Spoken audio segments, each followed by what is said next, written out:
আঞ্চলিকতাবাদ সদায় অসমৰ কাৰণে বিটিআৰ অঞ্চলটোৰ কাৰণে প্ৰায়ৰিটি এতিয়াও আছে, অসমতো আছে।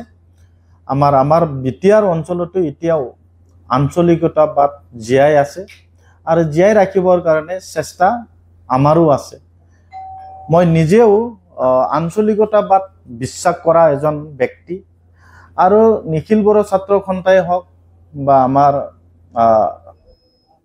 সাহিত্য সভাই হওক বা যিমান অৰাজনৈতিক সংগঠনবিলাক যি চেষ্টা চলাইছে তেখেতসকলক মই ধন্যবাদ জ্ঞাপন কৰিছোঁ। কাৰণ জাতি মাটি ভেটি আমি যদি ৰক্ষা কৰিব লাগে, প্ৰথমে নিজৰ ভেটি আমি ৰক্ষা কৰিব লাগিব। নিজৰ ভেটি ৰক্ষা কৰাৰ পিছতে আমি পিছত ৰাজনীতিৰ কথা চিন্তা কৰিব পাৰোঁ। গতিকে তেখেতসকলে যি প্ৰচেষ্টা চলাইছে সেই প্ৰচেষ্টা সফল হওক মই কামনা কৰিছোঁ আৰু তেখেতসকলে যি কাম কৰিবলৈ ওলাইছে সেই কামৰ সফল হওক মই সেইটো বিচাৰোঁ। চব ৰাজনীতি কৰাত অকল চিন্তা কৰি যদি ৰাজনীতি কৰি থাকে সেইটো কেতিয়াও সফল নহয়।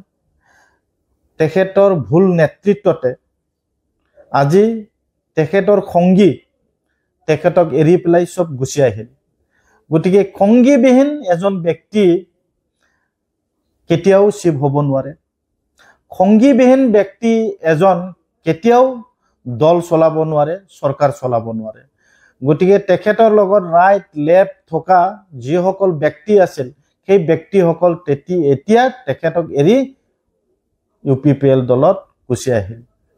তাতে আপোনালোকে ধৰিব পাৰে, বুজিব পাৰে যে যিসকল ব্যক্তিয়ে তেখেতক এৰি আহিল তেখেতসকলেও বিচাৰিছিল যে UPPL আৰু আমাৰ এই অঞ্চলত থকা আঞ্চলিক দলবিলাক এক হওক। কিন্তু আপোনালোকে যিজন ব্যক্তিৰ কথা আজি সুধিছে তেখেতৰ অকল চিন্তা চৰ্চাৰ বাবে সেই যি এটা উদ্দেশ্য সেই উদ্দেশ্য আজি সফল নহ'ল। কিন্তু আমাৰ বিশ্বাস আছে এজন ব্যক্তি সদায় এটা জায়গাত থাকিব, সেই কেতিয়াও হ'ব নোৱাৰে। গতিকে আহি থকা দিনত আমি আশা কৰিছোঁ বিটিআৰটো ৰক্ষা কৰাৰ স্বাৰ্থত এই অঞ্চলৰ সকলো জাতি জনগোষ্ঠীক সুৰক্ষা দিয়াৰ স্বাৰ্থত আমি বা সন্মানীয় প্ৰমোদ বড়ো ডাঙৰীয়াৰ যি চিন্তা চৰ্চা বা তেখেতৰ যি ভিজন আৰু মিছন সেয়াই নিশ্চয় সফল হ'ব। হাগ্ৰামা মহিলাৰী জেলত যাব বা জেলত পঠিয়াম সেই কথা নিশ্চয় আমি কৈছিলোঁ। কিন্তু ইমান এনেকুৱা নহয় যে 3 বছৰতে জেলত যাব লাগিব, 4 বছৰত জেলত যাব লাগিব।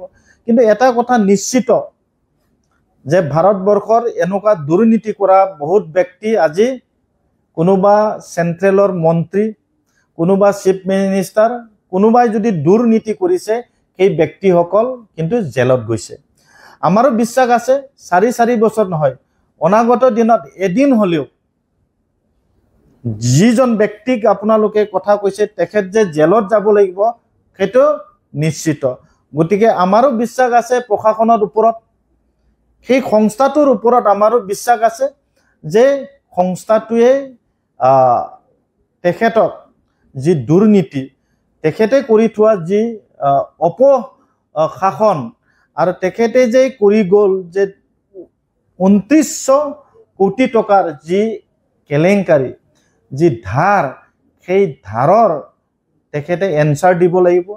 আৰু এনচাৰ যদি দিব নোৱাৰে তেখেতে তেতিয়াই কিন্তু ৰাস্তা খোলা হৈ থাকিব।